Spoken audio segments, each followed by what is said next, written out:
Mimi nilitoka Zanzibar, nawakilisha chama cha baskeli kutoka Zanzibar, na ujumbe tumekuja na ujumbe mkubwa, tumejipanga sababu tunataka mabadiliko, tunataka kubadilisha na kuweza kuleta kitu kizuri.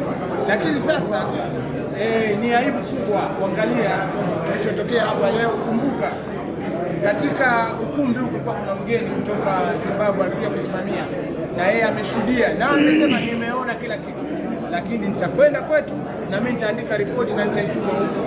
Kwa kweli hii ni aibu. Nyinyi naona wewe kwa nini sasa mtafanya nini kilichotokea?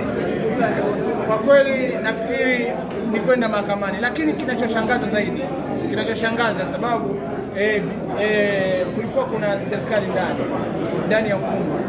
BMT walikuja na wao wamesimama na sisi mwanzo mpaka mwisho. Hatua hizi za mwisho tu ambapo wanajua sasa kuna kutangazwa matukio ya urais, wamechomoka. Kwa hiyo kile kitu kimepangwa. Kwa nini wao waondoke? Natakiwa wasubiri kwenye matukio ya urais, ndio kwa muhimu zaidi.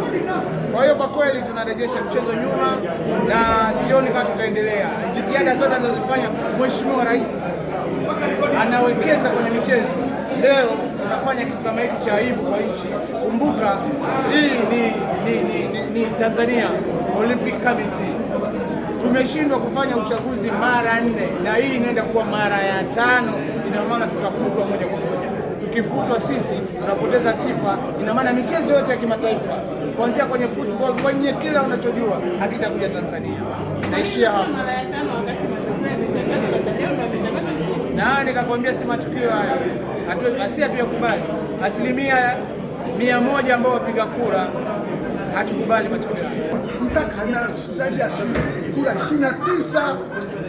Wakati wanahesabu Mtaka alikuwa na 29. Mtandao kuwa na kura 6 na hiyo waliomtangaza kura 1. Na huko ndani nini kilitokea sasa bana? Tumeona sasa watu ndio wanataka kufanya petition ya kuandika karatasi ya kupinga hayo matokeo. Sasa wanatufundisha nini? Watu wenyewe wamekimbia kwenye nani? Wamekimbia kwenye hall. Wanafundisha nini vyama hapa kufanya chaguzi zao? Alafu kwani baraza itawakemea?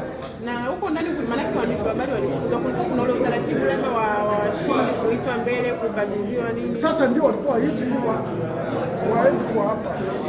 Waenzi kwa hapa. Kawaida ukishamaliza watu hao na hapa. Hawaja hapa. Kawaida wanaapishwa kwa mbele. Kwa nini hawaja hapa? Hawaja hapa kwa sababu wamejua mlio kwamba wamefanya madudu. Unaona? Basi kawaida wanapomaliza mwanasheria anakuja kuapisha na wajumbe wake wote wanaapa. Kwa nini wasifanye hivyo? Na wenyewe kwa nini wameondoka? Hapana, mimi naumia kwa sababu mimi najua sio ni choko kikubwa sana, na mgeni wa aliyokisha yuko ametoka na matokeo ambayo alikuwa anajua, wanakoti walikuwa na hesabu, ameondoka, ametumia neno shame. Yule mgeni aliyokuja kusimamia kutoka na nini na ataandika ripoti yake, itakuwaje? Ni aibu. Kwa hiyo alipata kula moja ndio amekuwa mshindi wa kwanza. Tunaenda kinyume.